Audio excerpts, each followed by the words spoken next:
नमस्कार प्यारे विद्यार्थियों, संकल्प के ऑनलाइन प्लेटफॉर्म पर आपका स्वागत है। मैं नारायण रिनवा आपके लिए लेके आता हूं डेली करंट अफेयर्स की क्लास, जिसमें आज हम अच्छे महत्वपूर्ण क्वेश्चन करेंगे जो आपके अभी से लेकर आगे आने वाले जितने भी जून जुलाई 2026 तक के जितने भी एग्जाम है उसके लिए ये महत्वपूर्ण रहने वाली है क्लास। साथ ही साथ जैसे ही महीना खत्म होता है तो पूरे महीने का एक एमसीक्यू है, एक पीडीएफ रूप में या इसी प्रकार एक वीडियो के रूप में पूरे के पूरे हैं, वो एमसीक्यू मैं आपको डाल देता हूं मन। तो आप वो वीडियो भी देखना ना भूलें, चैनल को लाइक कर और सब्सक्राइब कर दीजिए ताकि आपको टाइम टू टाइम है वो आपको वीडियो अपने पास पहुंचे। ठीक है, चलिए शुरू करते हैं। एक अभी अभी एक मालगाड़ी बनाई है भाई भारत के ट्रेन बनाने वालों ने, एशिया की 4.5 किलोमीटर लंबी, 4.5 किलोमीटर लंबी।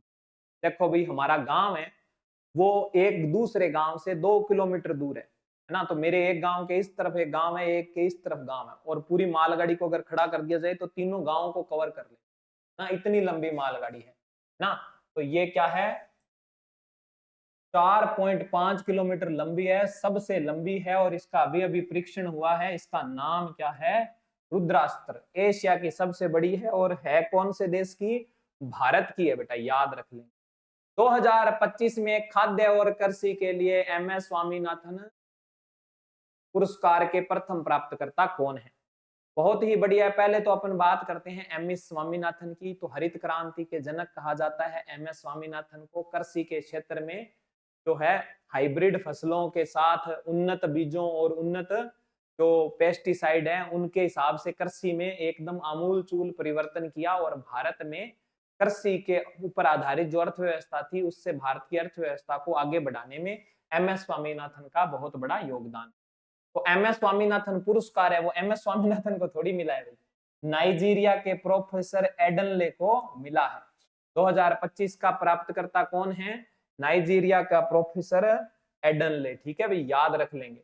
तटीय नौवहन विधेयक 2025 का मुख्य उद्देश्य क्या है? पोर्ट मिनिस्ट्री ने तटीय माल परिवहन को बढ़ावा देने और तटीय अर्थव्यवस्था को मजबूत करने के लिए तटीय नौवहन विधेयक 2025 को लेके आए हैं। और इस विधेयक में क्या है?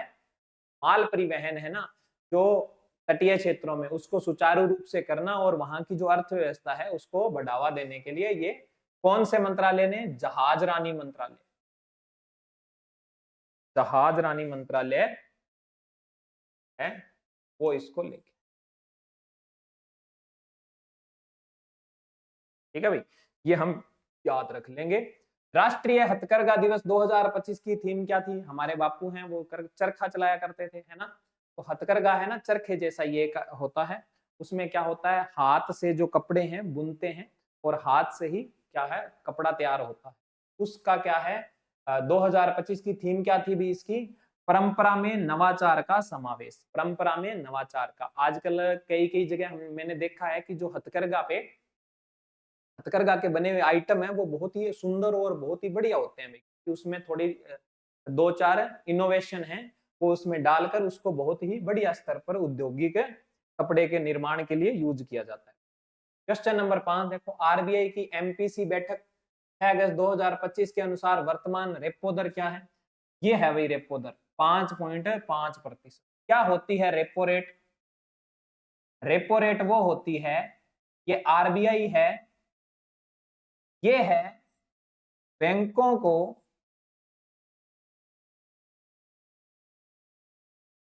ब्याज देता है इस दर पर। बैंकों को ब्याज देता है रेपो रेट पर, रेपो दर पर। ठीक है भाई। और जब बैंकों से ये ब्याज लेता है तो उसको बोलते हैं reverse repo rate, R R R, reverse repo rate, है ना। तो देता है रेपो रेट पे, लेता है रिवर्स रेपो रेट पे। ये बात ध्यान रखेंगे, रिवर्स रेपो रेट है वो हमेशा रेपो रेट से कम होती है, थोड़ी बहुत कम है। तो 5.25 चल रही है वर्तमान।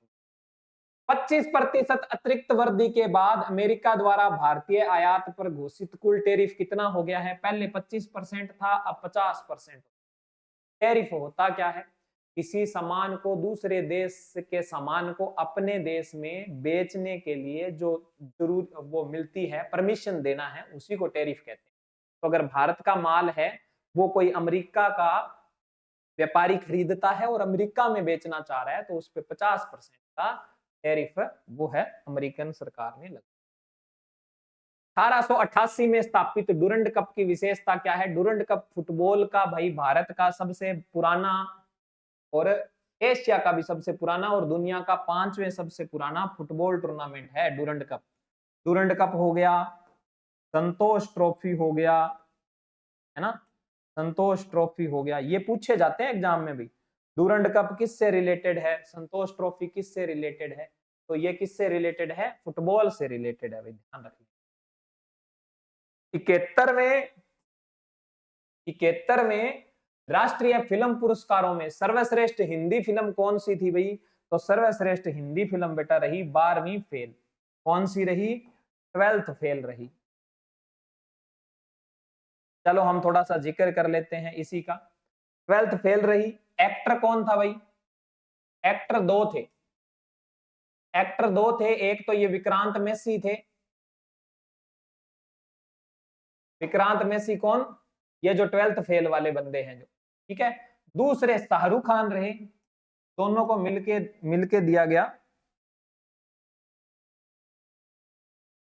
शाहरुख खान। और इनको किस फिल्म के लिए दिया गया? जवान फिल्म के लिए दिया गया। तीसरा पुरस्कार है अभिनेत्री का। अभिनेत्री का, तो ये अभिनेत्री का सर्वश्रेष्ठ अभिनेत्री का पुरस्कार किसको मिला? रानी मुखर्जी को मिला। रानी मुखर्जी को मिला है, ठीक है भाई। ये बात तीनों ध्यान रख लेंगे। चलिए नेक्स्ट चलते हैं। इसका जो फिल्म फेयर पुरस्कार है या राष्ट्रीय फिल्म अवार्ड है, इसका हम और भी चर्चा करेंगे। इसके बहुत सारे 10, 12, 13 जो अवार्ड के टाइप हैं वो सारे पढ़ेंगे। अपनी नेक्स्ट वीडियो में पूरा इसका वर्णन लेके आऊंगा। उत्तरकाशी में बादल फटने की घटना से सबसे अधिक प्रभावित क्षेत्र कौन सा था? कौन सा था अभी? धराड़ी के पास खीरगढ़। धराड़ी के पास जो खीरगढ़ नाम की जगह थी ना उत्तरकाशी में, जो बादल फटा है, उसका सबसे ज्यादा नुकसान धराड़ी के पास खीरगढ़ नाम की जगह पे हुआ था। कर्तव्य भवन 3 का स्थान कहाँ है? हाल ही में कर्तव्य पथ पर जो निर्मित भवन है, कर्तव्य भवन वो 3, वो कहाँ है? दिल्ली में है, कर्तव्य पथ पर। कर्तव्य पथ पर भाई, ठीक है। एंडरसन तेंदुलकर ट्रॉफी 2025 का परिणाम क्या रहा? पहले तो आप तेंदुलकर नाम से समझ जाओ कि क्रिकेट की कोई ट्रॉफी है, भारत और इंग्लैंड के बीच होती है। चर्चा में क्यों है भाई? ये ऐसे तो सवाल कोई नहीं पूछता एग्जाम में, है ना। तो चर्चा में क्यों है ये? चर्चा में इसलिए है क्योंकि इसका पहला नाम क्या था? नवाब अली खान पटौदी के नाम पर इसका नाम पहले पटौदी ट्रॉफी था। क्या था बेटा? पटौदी ट्रॉफी था। अवध के नवाब थे ये, ना। पटौदी ट्रॉफी, पटौदी ट्रॉफी इसका नाम था। और अब वर्तमान में इसका पटौदी ट्रॉफी नाम हटा के क्या नाम कर दिया गया? Anderson Tendulkar trophy 2025। इसका जो रिजल्ट रहा है वो बेटा सीरीज 2-2 से ड्रॉ हो गई है। सीरीज 2-2 से बराबर हो गई है और कोई भी टीम विजेता घोषित नहीं की जा। किन वैश्विक संस्थाओं ने रूस से भारत के तेल आयात की आलोचना की? अमेरिका ने की थी। ट्रंप आए दिन दूसरे दिन बोलता रहता है ना, इंडिया रूस से तेल खरीदता है, इंडिया की ये करता है वो करता है, रोता रहता है सारा दिन ना। तो बेटा उसको तो हमें पता ही है। साथ ही साथ यूरोपीय संघ है ना, यूरोपीय संघ के जितने भी देश है ना, जैसे फ्रांस और इटली और जर्मनी, ये जैसे देश हैं, ये एक यूरोपीय संघ का हिस्सा हैं। और ये सारे देश हैं, इन्होंने भी बोला है कि रशिया है वो युद्ध कर रहा है, तो आप उसकी इकोनॉमी को तेल खरीद कर स्ट्रेंथन मत करो। नेक्स्ट क्वेश्चन देखते हैं। IATA रिपोर्ट 2025 के अनुसार भारत का वैश्विक विमानन बाजार में स्थान क्या है? 5वां स्थान है भाई, 5वां स्थान है। ये रिपोर्ट 25 की है, आई 25 में है। हो सकता है रिपोर्ट 2024 के नाम से आई हो, लेकिन हाल ही में अक्टूबर 2025 में ये रिपोर्ट जारी हुई है और भारत का विमानन मार्केट है, विमानन बाजार है विश्व का, उसमें कौन सा स्थान है? 5वां, यानी कि भारत 5वें नंबर पे है। भारत के पहले make in India green hydrogen plant का उद्घाटन कहां हुआ भाई? इसका नाम, भारत के पहले make in India green house plant का नाम क्या है? Deendayal green hydrogen plant. और ये कहां पे है? दीनदयाल बंदरगाह कांडला, दीनदयाल बंदरगाह कांडला में है भाई, याद रख लेंगे, दीनदयाल बंदरगाह कांडला। ठीक है। बिम्स्टेक पारंपरिक संगीत महोत्सव 2025 की थीम क्या थी? सप्त सुर, 7 राष्ट्र 1 राग, 7 राष्ट्र 1 राग। बिम्स्टेक है पारंपरिक दक्षिण महोत्सव, पारंपरिक संगीत महोत्सव 2025 की थीम क्या रहेगी? सप्त सुर 7 राष्ट्र 1 राग बेटा। अगस्त 2025 में भारत की राजकीय यात्रा पर कौन से फिलीपींस के राष्ट्रपति आए? जो बच्चे होमगार्ड के पेपर की तैयारी कर रहे हैं उनके लिए एक बहुत ही काम की सूचना है। आपके राष्ट्र की राजधानी, राष्ट्र का राष्ट्रपति और राष्ट्र की मुद्रा, इनके ऊपर संभावना है कि 1-2 क्वेश्चन इनके ऊपर आएंगे ही आएंगे। साथ ही कांस्टेबल में भी इस प्रकार के क्वेश्चन आने की संभावना है। तो जब भी राष्ट्रपति या राजधानी की बात आए तो आप कान खोल के थोड़ा सा हो या दिमाग खोल के थोड़ा सा अंदर सेट कर लेंगे। ये तो है भाई राष्ट्रपति Ferdinand R Marcos junior, Ferdinand R Marcos junior. और फिलीपींस की जो कैपिटल है उसका नाम है मनीला। क्या है भाई? मनीला है फिलीपींस की कैपिटल, ये बात याद रख लेंगे। ये डूरंट कप पर हमने एक क्वेश्चन फॉलो कर लिया था, एक और है, एशिया का सबसे पुराना और दुनिया का सबसे 5वां फुटबॉल टूर्नामेंट, स्किप कर देते हैं। 2025 में म्यांमार के नए प्रधानमंत्री के रूप में किसे नियुक्त किया गया? 1990 तक इसका नाम बर्मा था, वर्तमान में म्यांमार कर दिया गया और ये एक गणतंत्र बना दिया गया। इसके नए प्रधानमंत्री क्या हैं? यून्यो सो, यून्यो सो है भाई, ये इनके नए प्रधानमंत्री हैं। याद करने वाले क्वेश्चन है बेटा, इस टाइप के क्वेश्चन आएंगे। और म्यांमार भारत का एक पड़ोसी राष्ट्र है, इसलिए इस प्रकार के सवाल जो पेपर में आने की संभावनाएं बढ़ जाती है ना। और म्यांमार की कैपिटल क्या है भाई? यंगून है, यंगून। क्या है? यंगून है।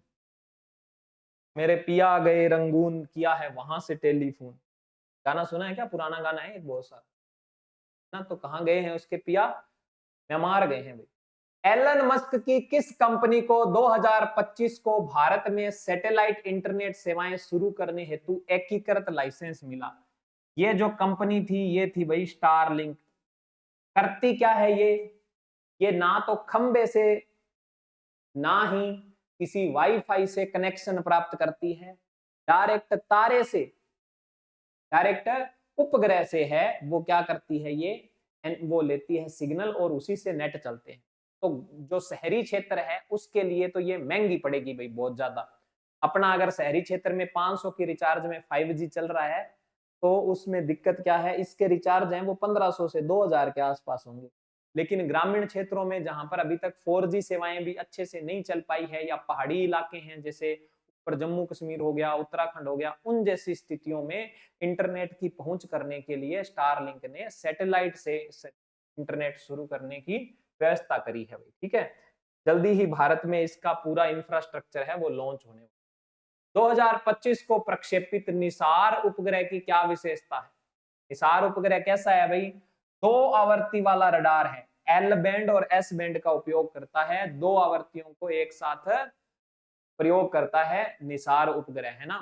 तो ये आपके कुछ महत्वपूर्ण क्वेश्चन थे आपके एग्जाम ओरिएंटेड। इसी प्रकार के अन्य क्वेश्चनों के साथ कल मैं फिर से जुड़ूंगा, तो वीडियो को लाइक कर दीजिए, जितना ज्यादा हो सके शेयर कर दीजिए और चैनल को सब्सक्राइब कर लीजिए भाई, बेल आइकन दबा के रखिए ताकि जो भी नेक्स्ट वीडियो आती है। साथ ही साथ आपके लिए एक महत्वपूर्ण सूचना है, हमारी तरफ से जो होमगार्ड की जो सिलेबस है उसके सिलेबस में जितने भी टॉपिक हैं उन सभी टॉपिक की विशेषज्ञ टीम है वो हमारे साथ जुड़ी हुई है और वो रेगुलरली वीडियो है वो अपनी डालती है।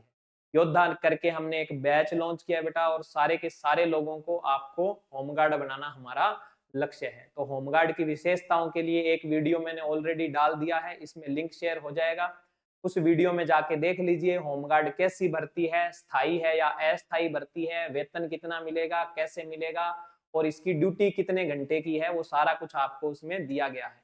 तो वीडियो को लाइक करना ना भूलें और उस वीडियो को जाके भी चेक करें। धन्यवाद।